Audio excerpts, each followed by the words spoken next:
भगवान श्री कृष्ण बोले, अर्जुन बलवान, अस्त्र विद्या के ज्ञाता, पराक्रमी, युद्ध में चतुर और तेजस्वी हैं। वे अवश्य ही आपके शत्रुओं का संहार करेंगे। मैं भी ऐसा प्रयत्न करूंगा जिससे अर्जुन धृतराष्ट्र के पुत्रों की सेना को उसी प्रकार जला डालेंगे जैसे आग ईंधन को। अभिमन्यु की हत्या कराने वाले पापी जयद्रथ को अर्जुन अपने बाणों से मारकर आज ऐसी जगह भेज देंगे जहां जाने पर मनुष्य का पुनः यहाँ दर्शन नहीं होता। यदि इंद्र के साथ संपूर्ण देवता भी उसकी रक्षा के लिए उतर आवें, तो भी आज युद्ध में प्राण त्याग कर उसे यम की राजधानी में जाना पड़ेगा। राजन, अर्जुन आज जयद्रथ को मारकर ही आपके निकट उपस्थित होंगे, इसलिए शोक और चिंता दूर कीजिए। इन लोगों में इस प्रकार बातचीत चल ही रही थी कि अर्जुन अपने मित्रों के साथ राजा का दर्शन करने के लिए वहां आ पहुंचे। भीतर आकर युधिष्ठिर को प्रणाम करके वे सामने खड़े हो गए। उन्हें देखते ही युधिष्ठिर ने उठकर बड़े प्रेम से गले लगाया। फिर उनका मस्तक सूंघकर मुस्कुराते हुए कहा, अर्जुन, आज तुम्हारे मुख की जैसी प्रसन्न कांति है तथा भगवान श्री कृष्ण जैसे प्रसन्न हैं, उससे ज्ञात होता है युद्ध में तुम्हारी विजय निश्चित है। अर्जुन ने कहा, भैया, रात में मैंने केशव की कृपा से एक महान आश्चर्यजनक स्वप्न देखा था। यह कहकर अर्जुन ने अपने हितैषियों के आश्वासन के लिए वह सब वृत्तांत कह सुनाया जिस प्रकार स्वप्न में शंकर जी का दर्शन हुआ था। यह सुनकर सभी लोगों ने विस्मित हो शंकर जी को प्रणाम किया और कहने लगे, यह तो बहुत ही अच्छा हुआ। तदनंतर सब लोग धर्मराज की आज्ञा ले कवच आदि से सुसज्जित हो बड़ी शीघ्रता के साथ युद्ध के लिए निकल पड़े। सबके मन में हर्ष था, उत्साह था। सात्यकी, श्री कृष्ण और अर्जुन भी युधिष्ठिर को प्रणाम कर प्रसन्नता पूर्वक युद्ध के लिए उनके शिविर से बाहर निकले। सात्यकी और श्री कृष्ण एक ही रथ पर बैठकर अर्जुन की छावनी में गए। वहां जाकर श्री कृष्ण ने सारथी की भांति अर्जुन के रथ को सब सामग्रियों से सजाकर तैयार किया। इतने में अर्जुन भी अपना दैनिक कर्म पूरा करके धनुष बाण लिए बाहर निकले और रथ की परिक्रमा करके उस पर सवार हो गए। फिर सात्यकी और श्री कृष्ण अर्जुन के आगे जा बैठे। श्री कृष्ण ने घोड़ों की बागडोर हाथ में ले ली। अर्जुन उन दोनों के साथ युद्ध को चल दिए। उस समय विजय की सूचना देने वाले नाना प्रकार के शुभ शगुन होने लगे। कौरवों की सेना में अब शकुन हुए। शुभ शकुनों को देखकर अर्जुन सात्यकी से बोले, युयुधान, जैसे ये निमित्त दिखाई दे रहे हैं, उनसे जान पड़ता है आज युद्ध में निश्चय ही मेरी विजय होगी। अतः अब मैं वहां जाऊंगा जहां जयद्रथ मेरे पराक्रम की प्रतीक्षा कर रहा है। इस समय राजा युधिष्ठिर की रक्षा का भार तुम्हारे ऊपर है। इस संसार में कोई भी ऐसा वीर नहीं है जो तुम्हें युद्ध में हरा सके। तुम साक्षात श्री कृष्ण के समान हो। तुम पर या प्रद्युम्न पर ही मेरा अधिक भरोसा रहता है। मेरी चिंता छोड़कर सब तरह से राजा की ही रक्षा में रहना। जहां भगवान वासुदेव हैं और मैं हूँ, वहां किसी विपत्ति की संभावना नहीं है। अर्जुन के ऐसा कहने पर सात्यकी बहुत अच्छा कहकर जहां राजा युधिष्ठिर थे वहीं चला गया। धृतराष्ट्र का विषाद तथा संजय का उपालंभ। धृतराष्ट्र ने कहा, संजय, अभिमन्यु के मारे जाने से दुख शोक में डूबे हुए पांडवों ने सवेरा होने पर क्या किया तथा मेरे पक्ष वाले योद्धाओं में से किस-किस ने युद्ध किया। अर्जुन के पराक्रम को जानते हुए भी उन्होंने उनका अपराध किया। ऐसी दशा में वे निर्भय कैसे रह सके।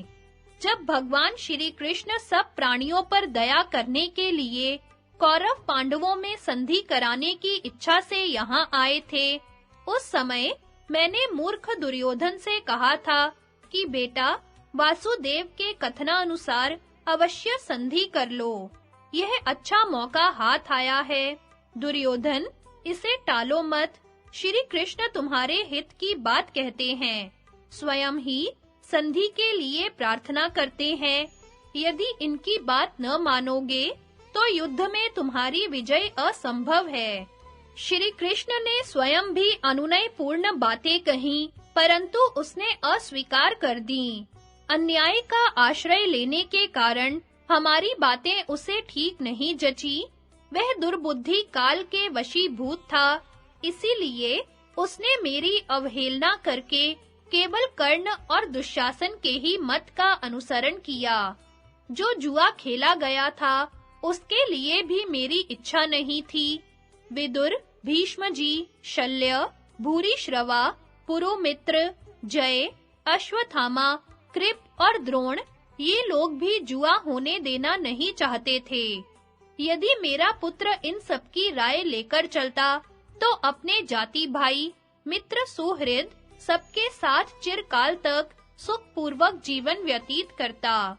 मैंने यह भी कहा था, पांडव सरल स्वभाव, मधुर भाषी, भाई बंधु का प्रिय करने वाले, कुलीन, आदरणीय और बुद्धिमान हैं, इसलिए उन्हें अवश्य सुख मिलेगा।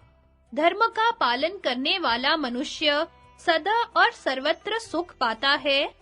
मरने पर उसे कल्याण एवं आनंद की प्राप्ति होती है। पांडव पृथ्वी का राज्य भोगने के योग्य हैं, उसे प्राप्त करने की शक्ति भी रखते हैं। पांडवों से जैसा कहा जाएगा, वैसा ही वे करेंगे। वे सदा धर्म मार्ग पर स्थित रहेंगे। शल्य, सोमदत्त, भीष्म, द्रोण, विकर्ण, बाहलीक, कृप तथा अन्य बड़े बूढ़े लोग जो तुम्हारे हित की बात कहेंगे, उसे पांडव अवश्य मान लेंगे। श्री कृष्ण कभी धर्म को छोड़ नहीं सकते और पांडव श्री कृष्ण के ही अनुयायी हैं। मैं भी यदि धर्मयुक्त वचन कहूँगा, तो वे टाल नहीं सकेंगे, क्योंकि पांडव धर्मात्मा हैं। संजय, इस प्रकार पुत्र के सामने गिड़गिड़ाकर मैंने बहुत कुछ कहा, किंतु उस मूर्ख ने मेरी एक न सुनी। जिस पक्ष में श्री कृष्ण जैसे सारथी और अर्जुन सरीखे योद्धा हैं, उसकी पराजय हो ही नहीं सकती। पर क्या करूं, दुर्योधन मेरे रोने बिलखने की ओर बिल्कुल ध्यान नहीं देता। अच्छा, अब आगे की बात सुनाओ। दुर्योधन, कर्ण, दुशासन और शकुनी, इन सब ने मिलकर क्या सलाह की? मूर्ख दुर्योधन के अन्याय के संग्राम में एकत्र हुए मेरे सभी पुत्रों ने कौन-कौन सा कार्य किया? लोभी, मंदबुद्धि, क्रोधी, राज्य हड़पने की इच्छा वाले और रागांध दुर्योधन ने अन्याय अथवा न्याय जो कुछ भी किया हो, सब बताओ। संजय ने कहा, महाराज, मैंने सब कुछ प्रत्यक्ष देखा है, आपको ब्यौरेवार बताऊंगा, स्थिर होकर सुनिए। इस विषय में आपका भी अन्याय कम नहीं है। नदी का पानी सूख जाने पर पुल बांधने के समान अब आपका यह रोना धोना व्यर्थ है, इसलिए शोक न कीजिए।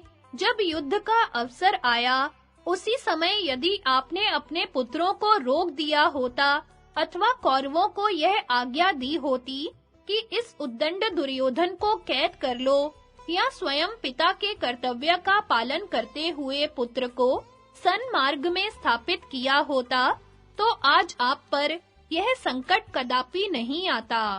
आप इस जगत में बड़े बुद्धिमान समझे जाते हैं, तो भी सनातन धर्म को तिलांजलि देकर आपने दुर्योधन, कर्ण और शकुनी की हाँ में हाँ मिला दी। इस समय जो आपने यह विलाप कलाप सुनाया है, यह सब स्वार्थ और लोभ के वश में होने के कारण है।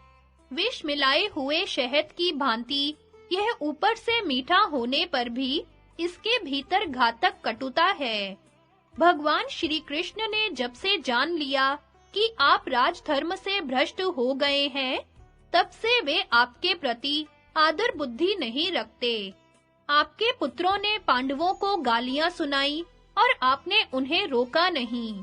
पुत्रों को राज्य दिलाने का लोभ आपको ही सबसे अधिक था, उसी का तो अब फल मिल रहा है।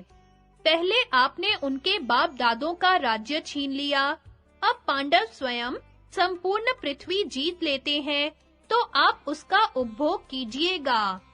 इस समय जब युद्ध सिर पर गरज रहा है, तो आप अपने पुत्रों के अनेकों दोष बताकर उनकी निंदा करने बैठे हैं।